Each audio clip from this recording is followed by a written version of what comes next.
I originally studied maths at university and became a statistician, and I had 3 statistical jobs. My first job was in Kent, at a fruit growing research institute, and then I went to Jamaica on a medical research project, and then I was back in London at the London School of Hygiene and Tropical Medicine, where I worked for 10 years in tropical public health epidemiology.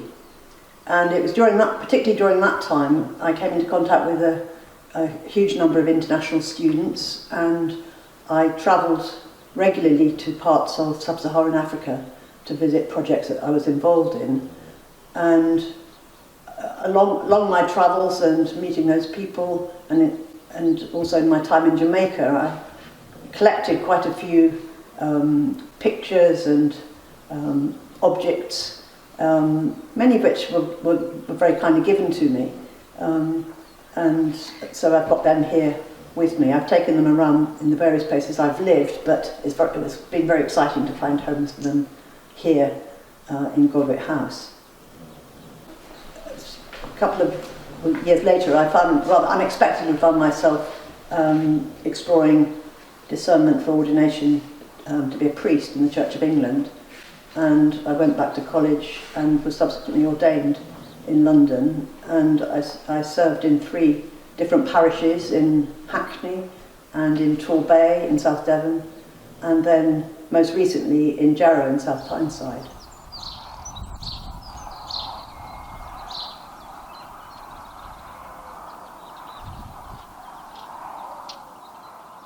Yeah, the house is situated in Warkworth, just on the edge of Warkworth, and it's got great views across to the mouth of the River Coquette to the east, and views across to the south, and to the north you've got some frame views of Warkworth Castle as well.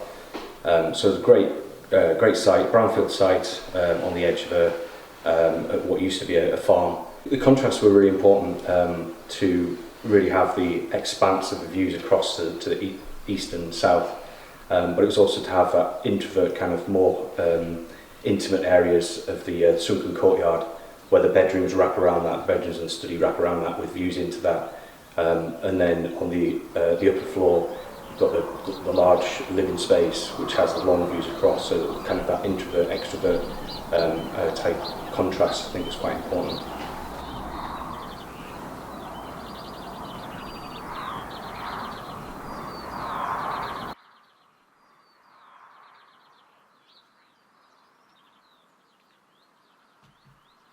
The house is built to have very low energy bills, so it's cheap to run and comfortable to live in. So the strategy for doing that was that we'd have basically insulation all the way around. So you've got a timber frame superstructure which is super insulated, airtight on the inside, and then breathes out. So it's not allowing drafts through, you're controlling the air, but you're not having build up of moisture or anything like that. So this house will create more heat energy through the windows and just through everyday living, through cooking and all those things, than it will from the heating system. With the timber frame for this house, obviously it was brought in on the site already constructed in large form, sort of 4 metre panels by 3 metre panels.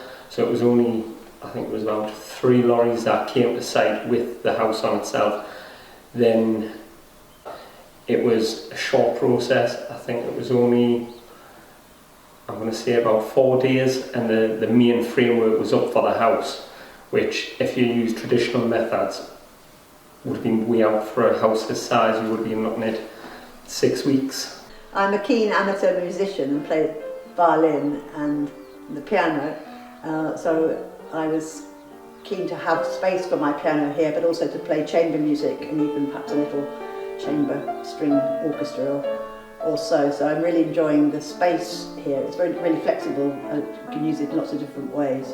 I've already been playing string quartets and trios with friends here, and there's obviously the space in this main room, but one could play out on the veranda or down in the courtyard. There's lots of possibilities.